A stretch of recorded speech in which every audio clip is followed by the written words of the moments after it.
Pam Heller, AccuQuilt's cutting expert. And I'm Erica Botker, AccuQuilt's creativity expert. All right, quilters, my cat Pearl is such a messy eater. I am always having to clean up around her bowl. Erica, is Watson, he's a dog. Is he a messy eater too? You know what? He gobbles down his wet food topping really fast, but the dry kibble goes all over because he sorts through looking for the good stuff. There you go. All right. But June Tailor has created just what we both need. It's a Quilt As You Go kit made just for pet owners like us. Introducing June Tailor's cat and dog placemat Quilt As You Go kits. Now, it has the batting that you need for both a dog shape for your dog. It's a bone. It's a bone. A bone shape for your dog, and a fish shape for your cat. Both are super fast and easy projects for experienced and new quilters alike. This is a great way. I mean, I think this would be a fun project even to get grandkids making. Oh, absolutely. Absolutely. And a great way to use up your scraps and a great way to just kind of do some fun weekend projects. Yeah, I think it's great.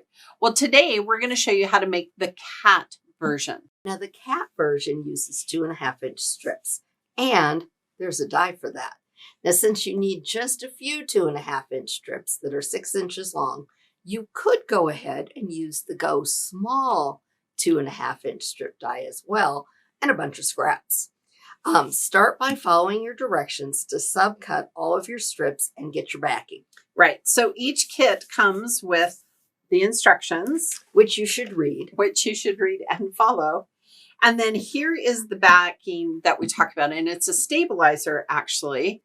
And what we're going to do is you would take the stabilizer and trim it down. This one I didn't even trim down because it doesn't have very much waste. And then what you're going to do is, hold on, she's got all the steps here. I do, all my little step outs. So what I did was this is the backing for the placemat. What I did is I used some June Tailor basting spray. It's the best. It is. Seriously. So it is fantastic stuff. Right. So you're going to put wrong sides together. You're going to put that basting spray down. And I just start in the center and I just smooth it all out. And then it's super cool because, you can peel it off, but it keeps everything stabilized. Then what you're going to do is you're going to stitch on this solid line here. The outside fish shape. The fish shape. Why is that important, Erica? So that when we turn it over, you can make sure that all your pieces are attached and you'll know where to trim. Right. So I've already stitched here so you can see it. And Pam, you use contrasting thread. I do. Because we were showing it on video, but also because then it shows up for you. Right. And then you can know where you've stitched. Right. Yeah. So it's kind of fun. So here's what you're going to do. Now it's time to add your strips. Okay. So what I'm going to do is we followed the instructions, and these are 2.5-inch strips by 6. Okay. And so what we're going to do now is use June Tailor glue stick. And Erica's going to put some down here. And then it dries. It dries clear. Yeah. So what we're going to do is we're going to put this here. Okay. And then we're going to start with, 1, 2, 3, 4, 5, 6, back and forth. Right. So now what I'm going to do is I'm going to put right sides together here, and I'm going to stitch 1/4 inch from that solid line. Right, because those aren't stitching lines. Those are placement lines. Right. And you don't have to change your needle. You can just use regular thread. You just want to come in 1/4 inch. Perfect. All right. And you're going to have a whole bunch of threads. I do them at the end. And then look how it's going to just lay there. Now we're just going to finger press this out, and then we can go ahead and lay the next piece down. And again, right sides together, just like Pam said. And she's going to do another 1/4 inch seam allowance. No, you don't want to get your iron out yet because you don't want to get that on that stabilizer so that it gets warped in any way. And because of that, I really suggest that you use the Start Savvy product to prep your fabric before you get started, because then it's got a little stiffness to it And you can see it just finger presses out so quick and easy for us. Right. And you get a nice little crisp seam even without your iron. And I love the fact that, you know, it gives you a little wiggle room. If you're new to quilting or if you're teaching a little quilter, you have a little wiggle room here to cover up all of the shapes. Okay. So we've done them until through the magic of television. Here we are. All right. So now, Erica, get all my tools out of the way. We've done the whole center section.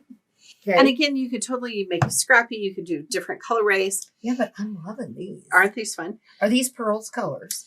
Are they? I didn't They ask are her. today. They are today. So now these 4 sections are actually 2-inch strips. Oh, okay. That's clever. Right? And so I'm going to lay it down right That's why sides you read together. directions, quilters. And we're just going to sew these 4 sections on because I want you to know that it's okay that you go off the stabilizer. Oh, yeah. It'll work out in the end, I promise. We have some really great June Tailor Quilt As You Go kits. So many. Mm-hmm. And they make some of the best and easiest gifts. Their placemat kits are downright addictive. Oh yeah, and they're great for embellishment. Now, when I get here to the end, I'm going to do a little too much stitch. Too much stitch? Do you not know that statement? Too much stitch. When I was first learning to quilt, they said you just stop here and hold the fabric and then it'll go in 2 more times. It's called too much stitch. Okay. I just called it back stitching. Well, I didn't even back stitch. I just did too much stitch. Oh, okay. Do you want to put a little glue stick down there? Yeah, let's do that. I think that's going to be helpful. Yeah. And you're going to subcut your fabric according to the instructions.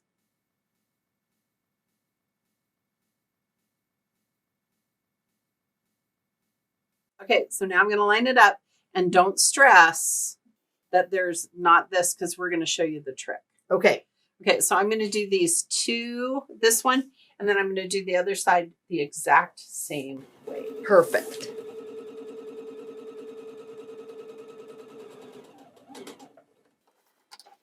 Okay, and I'm going to just go here, and then I'll let you glue this side. Oh, okay. 2 sides down at one. And that's just going to help that's just like an insurance policy. It is going to keep all your pieces flat. It's going to keep everything flat. Because you want it flat, because in a minute we're going to show you why. I love these colors. I do too. I'm going to remind you all to make sure that the backing is laying flat because I was sewing some pieces on and caught the edge. That would be important. Yeah.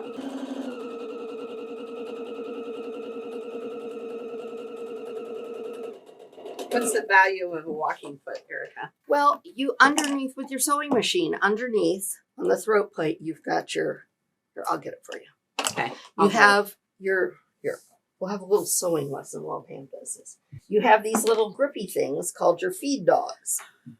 And on top, you just have your plate. So that means you're pulling your fabric. The machine is gripping your fabric, but on top, it's just gliding.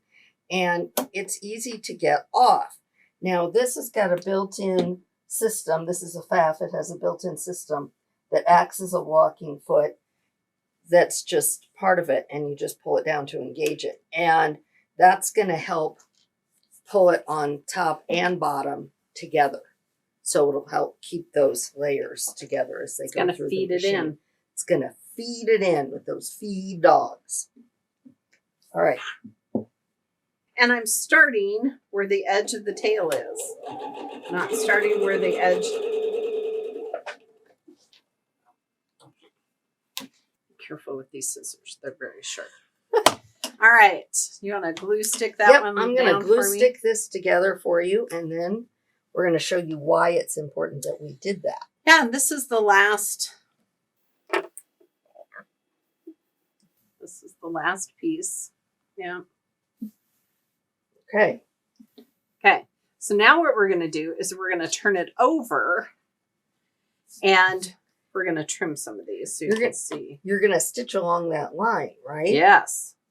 So we're going to use that stitching line from the very beginning as our stitch line guide now. Right. So see, you can see the fish shape. Yes, when we get all the threads out, it's easier, isn't it? It is so much easier.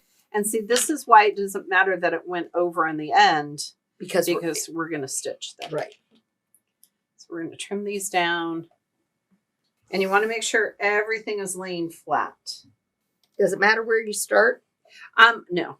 Okay. I like to start at the tail just so that I can make sure all of these layers are flat. You're going to kind of get in here to a little groove, a little curve of the fishtail. Boy, if you had like an online store or craft fair, this would be super fun and easy to make, to sell. Well, and it would be fun gift for kids to make for pets, because kids love making things for their pets or for their pets in the family. It's a great I think this would make a great first sewing project for a kid. Oh, absolutely. And I'm going to tell you can wash it, but I lay mine flat to dry it. Yes. Don't stick it in the dryer. Yes. It'll bunch up. And I'm just making sure everything's flat.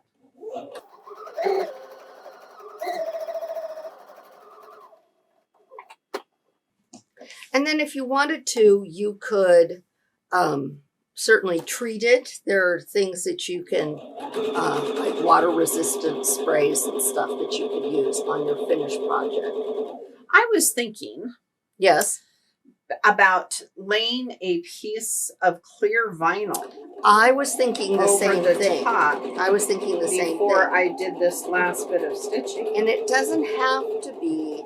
It doesn't have to be a thick layer of vinyl. It doesn't. And you know what I use for things like that? What? A cheap shower curtain. Okay, so see, look here. My little pieces kind of got tucked in. So I'm just going to come and unstitch this, unsew it.